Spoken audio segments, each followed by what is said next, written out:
Continuamos. Estábamos hablando de lo que eran operadores de segundo orden. En este caso las notas dicen invariantes. Bueno, no solo los invariantes son de segundo orden. En este caso vamos a hablar del laplaciano. ¿Qué es un invariante? Un invariante es una transformación, en este caso un operador, cuyo resultado es independiente de una transformación de coordenadas. Más adelante vamos a ver que hay transformaciones de coordenadas, es decir, yo puedo cambiar las coordenadas cartesianas a cualquier otro sistema coordenado curvilíneo siempre y cuando exista. Eso lo vamos a ver también después. Por ejemplo, el triedro móvil que ya vimos, pues es otro sistema coordenado, ¿sí? Entonces, un invariante es que, por ejemplo, el laplaciano, el rotacional y la divergencia no cambian su valor, o sea, siempre es el mismo, independientemente del sistema de coordenadas, ¿verdad? Puede ser una función o puede ser una constante. Bueno, entonces, así como hay invariantes u operadores de primer orden, hay invariantes de segundo orden y el más conocido es el laplaciano. Pero vamos a mencionar algunos otros. Dice, existen también los llamados invariantes de segundo orden, que son la divergencia de un gradiente. O sea, observen, cuando yo tengo imagínense que yo tengo el gradiente de un escalar, ¿sí? Entonces tengo un vector, pero ese vector pues ya tiene primeras derivadas. Y si yo le saco su divergencia, me va a quedar un escalar. Si yo le saco la divergencia a un gradiente, pues me van a quedar derivadas de segundo orden. Y a eso le voy a llamar laplaciano. Es decir, que es nabla.nabla-phi es el operador laplaciano. Nabla.nabla. Y entonces se acostumbra a decir lap de laplaciano, o también nabla.nabla la ponen como nabla cuadrada, ¿sí? Nabla.nabla, nabla cuadrada, ¿sí? Entonces al laplaciano se le llama nabla cuadrada y es un operador de segundo orden porque involucra derivadas de segundo orden. Antes de definir qué es el laplaciano, vamos a ver otros operadores de segundo orden. Observemos que aquí tenemos que rotacional de un gradiente, ese ya lo vimos. ¿Cuánto es? ¿Cuánto es el rotacional de un gradiente? Bueno, pues en el otro video está el ejercicio donde demuestro que esto siempre es 0, ¿verdad? El rotacional de un gradiente siempre es 0. Luego viene el gradiente de una divergencia, es decir, yo le saco la divergencia a una función y obtengo su gradiente. Entonces me va a quedar un vector. La divergencia de un rotacional y el rotacional de un rotacional, ¿no? O sea, aquí me queda un vector, le saco el rotacional y me queda otro vector. ¿De acuerdo? Observen que todos involucran derivadas de segundo orden. Bueno, vamos a poner especial atención en este que está aquí, el que dice divergencia de un rotacional. ¿Cuánto será esto? Bueno, pues en realidad no lo sabemos, pero podemos pensar, acuérdense que el nabla es un operador, pero puede verse como un vector, ¿no? Es decir, esto puede verse como una multiplicación, un producto punto de dos vectores, ¿no? Aquí acuérdense que aquí les queda después de hacer esto, de hacer el rotacional les queda un vector. Y al hacer el producto punto, pues me queda un escalar, pero este operador funciona como un vector, ¿no? Ya lo habíamos visto. Estrictamente esto no es un producto punto, pero lo puedo ver como si sí lo fuera, ¿sí? Bueno, entonces vamos a ver, imagínense que yo tengo el vector nabla, otra vez el vector nabla y el vector f. ¿A qué será igual esto? ¿A alguien se le ocurre? Bueno, ¿se puede saber? Sí, sí se puede saber, ¿no? En realidad lo van a comprobar ustedes de tarea, pero nos podemos dar una idea de qué es, ¿no? Bueno, imaginemos, aquí lo tenemos, ¿no? Vamos a pensar en lo siguiente. Imaginemos que tenemos A cruz B. ¿Alguien se acuerda qué obtengo después de hacer A cruz B? Bueno, aquí está en el dibujo. Obtengo un vector perpendicular a los dos, a A y a B, ¿no? Entonces, el vector C es igual a A cruz B, ¿no? Entonces, aquí dice, si A cruz B es igual a C, entonces observen que C es perpendicular a A y C es perpendicular también a B. Esa es la definición del producto cruz. Cuando yo hago el producto cruz entre dos vectores, el resultado me da un vector perpendicular a los dos, tanto a A como a B. ¿Sí me explico?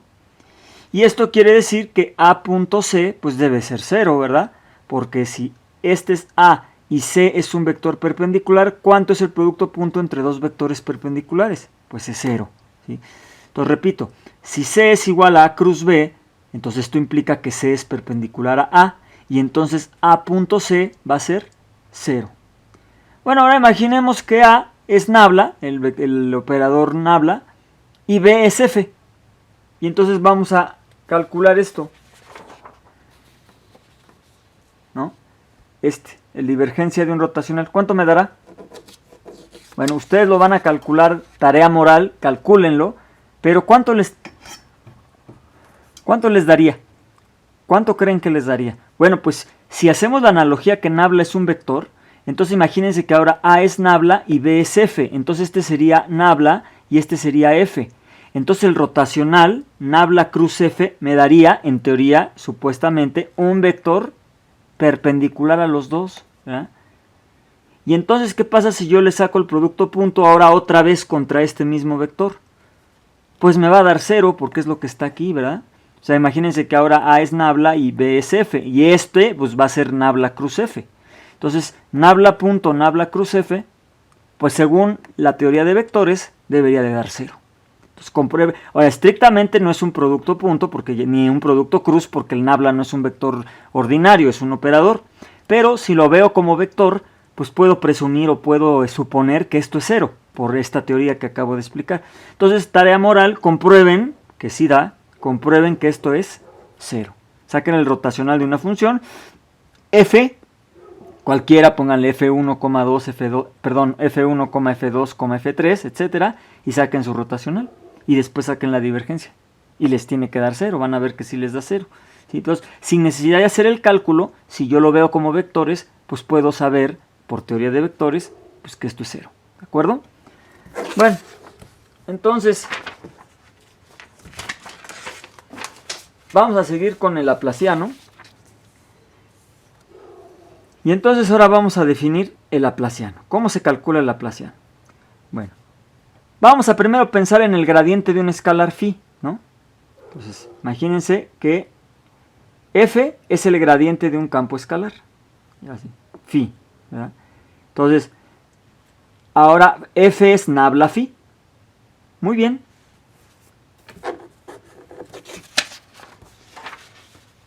Entonces, ¿cuál será la matriz jacobiana de f? Bueno, pues acuérdense que es parcial de f1 en x, parcial de f1 en y, parcial de f1 en z. Pero f1 va a ser la parcial de phi con respecto a x, f2 va a ser la parcial de phi con respecto a y, y f3 va a ser la parcial de phi con respecto a z. Es decir, estas son las componentes de f. F es el gradiente de una función phi. Bueno, entonces, ¿cómo saco la matriz jacobiana de f? Pues así, ¿verdad? Derivando este en x en el primer renglón, las 3, derivando estas 3 con respecto a y en el segundo renglón y derivando estas 3 con respecto a z en el tercer renglón. Aquí las tengo. ¿Sí? Entonces, ¿ahora qué hago?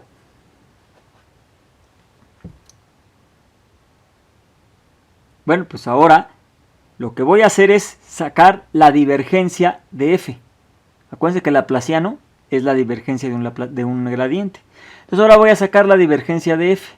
Y entonces me voy a las notas, no sé qué página sea, pero ahí se van, a ver, déjenme buscarlas por aquí. ¿Sí? Se van a las notas, y entonces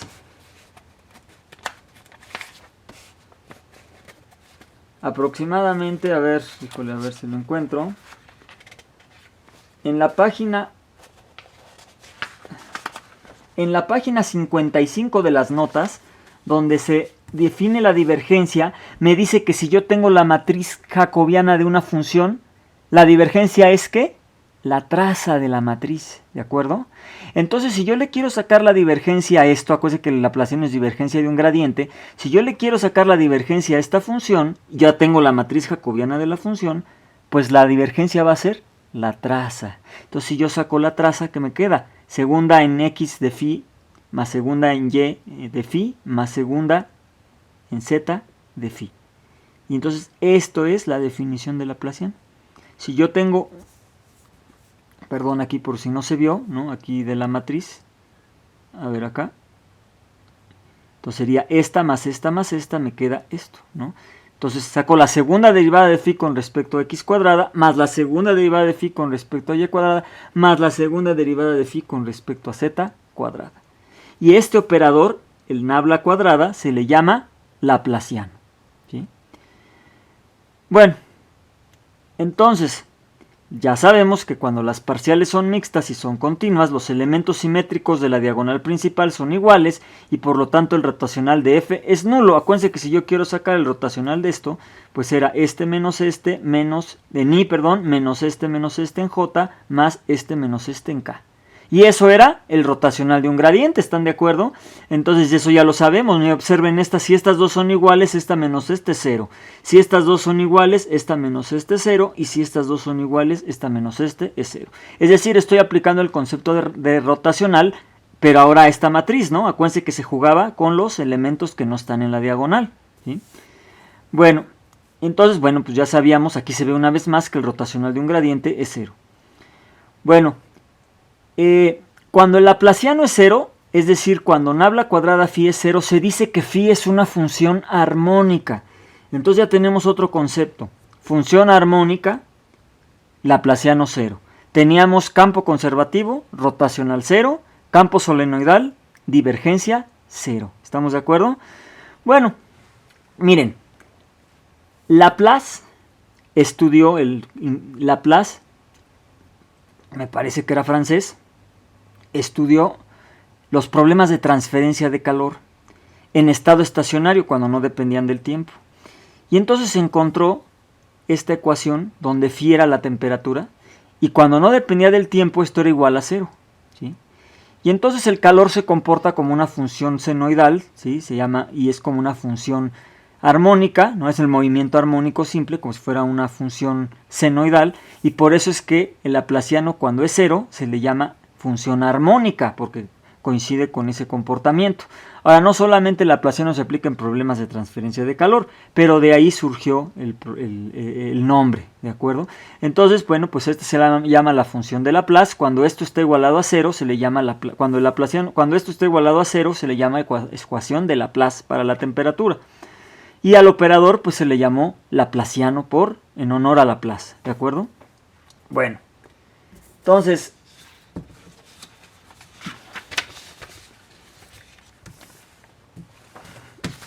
finalmente vamos a hacer un ejercicio.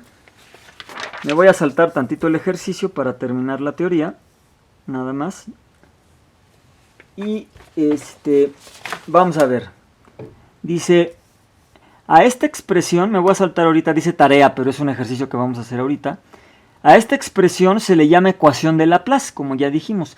Esta ecuación surge en problemas de determinación de temperatura en estados estacionarios, pero también se usa en potencial electrostático, flujo de fluidos, etc., ¿no?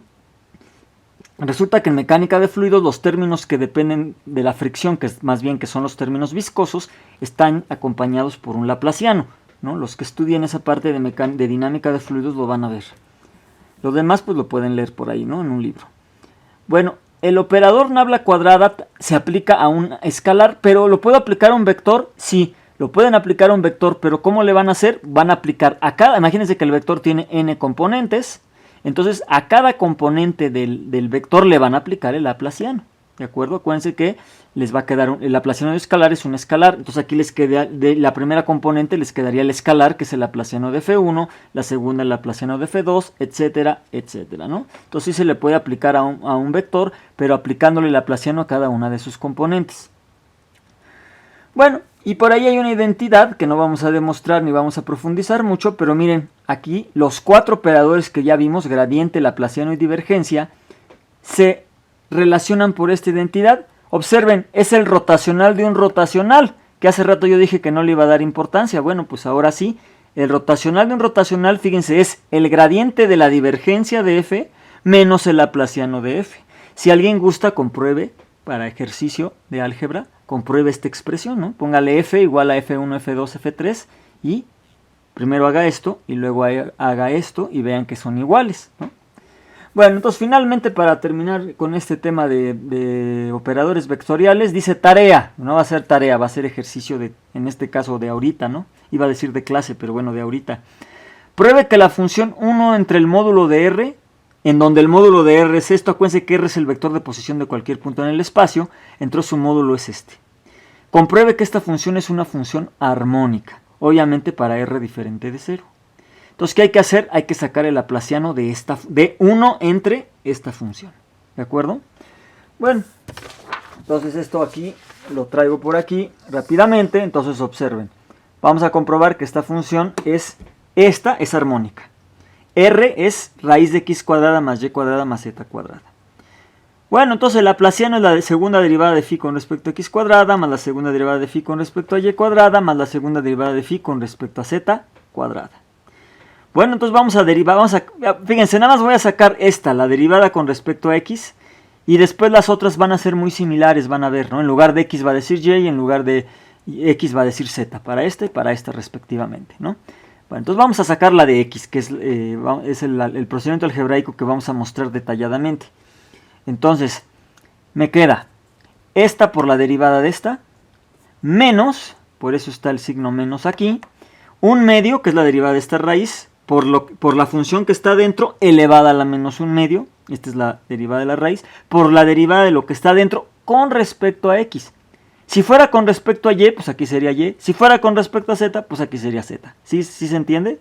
Bueno, entonces aquí estamos con respecto a x, me queda 2x entre el cuadrado de lo que está abajo. Ahí está. Hacemos operaciones algebraicas, el 2 se cancela con el 2. Esta está la menos un medio, ¿no? Menos 4 medios me da. Menos por menos más, menos un medio, más 4 medios, me queda menos 3 medios. Y entonces pongo el 3 medios abajo, ¿no? Esto a la 3 medios. Y aquí nada más me queda menos x. Entonces, esta es la derivada de phi con respecto a x. Observen que si en lugar de x fuera y, pues aquí sería y. O si fuera z, pues aquí sería z. ¿De acuerdo? Y la segunda derivada, pues es ahora derivar este. Lo derivo, ¿no? O sea, derivo esto. Y entonces esta por la derivada de esta, menos por menos más, esta la derivada de esta. Entonces aquí tengo menos 1 por la derivada de esto esta por la derivada de esta, que es esto por el menos 1, menos por menos más, esta por la derivada de esta. Entonces me queda 3 medios por esto a la 1 medio por 2x. Entre esto que está abajo al cuadrado, fíjense, la raíz con el cuadrado se cancela y me queda el cubo. ¿Sí? Bueno, pues entonces ahora voy a simplificar. Observo qué es lo que está entre paréntesis, aquí y aquí y acá. Entonces me voy para acá y yo sé que r es esta raíz. R cuadrada pues va a ser x cuadrada más y cuadrada más z cuadrada. Eso lo sustituyo en el resultado que tengo aquí. Tanto aquí, aquí y aquí. Y me queda lo de abajo, ¿no? Menos r cúbica más 3x cuadrada r entre r sexta. Y bueno, aquí una r se puede cancelar con la r sexta y me queda r quinta abajo y me queda menos r cuadrada más 3x cuadrada. ¿De acuerdo? Bueno, entonces, observen, esta es la derivada segunda en x, pero si fuera y aquí sería y si fuera z aquí sería z. Entonces aquí se las escribo, ¿no? Segunda derivada, lo pueden comprobar si no me creen, pero bueno, es un trabajo extra, ¿no? Algebraico. Bueno, entonces, la segunda derivada en y, pues aquí va a ser y la segunda derivada en z, pues aquí va a ser z. Y ahora, ¿qué hago? Sumar estas tres, ¿no? Porque es el concepto de Laplaciano. Entonces, sumo esta más esta y ya las tengo aquí, ¿no? Entonces, sumo esta más esta más esta. Observemos que tiene denominador común. Todo está dividido entre r quinta. Entonces, si hago esto, finalmente me queda, fíjense, todo r quinta. Esta es la derivada en x, en y y en z. Entonces me queda menos r cuadrada, menos r cuadrada, menos r cuadrada, me queda menos 3r cuadrada. 3x cuadrada más 3y cuadrada más 3z cuadrada, puedo factorizar el 3 y me queda 3 por x cuadrada más y cuadrada más z cuadrada. ¿Esto quién es? Bueno, pues esto es r cuadrada precisamente. Y entonces lo sustituyo aquí, me queda menos 3r cuadrada más 3r cuadrada igual a 0. Por lo tanto, phi, esa función es armónica. ¿De acuerdo? Bueno, entonces el siguiente tema, como pueden ver en las notas, es coordenadas curvilíneas. Pero para poder ver eso, porque antes en el temario no estaba lo de coordenadas polares, ahora sí está. En el siguiente video voy a explicar un poco de coordenadas polares. Eso no está en las notas, pero yo voy a hacer unas notas y se las voy a pasar y se las voy a explicar. Una vez que expliquemos coordenadas polares, que es más o menos, son las cilíndricas, tal cual, casi casi. y después ya vemos coordenadas curvilíneas. ¿De acuerdo?